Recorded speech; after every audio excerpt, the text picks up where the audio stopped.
मुची प्रार्थनान हेच मुचे मागणी, हीच मुची प्रार्थनान हेच मुचे मागणी.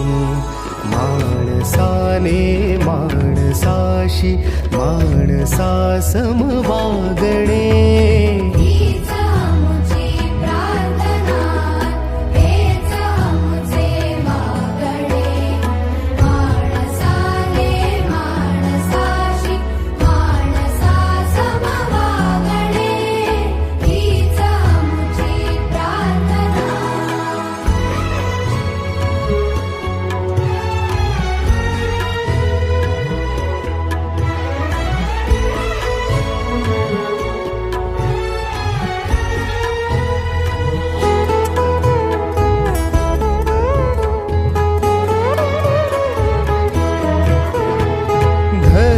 जाती प्रांत भाषा द्वेष सारे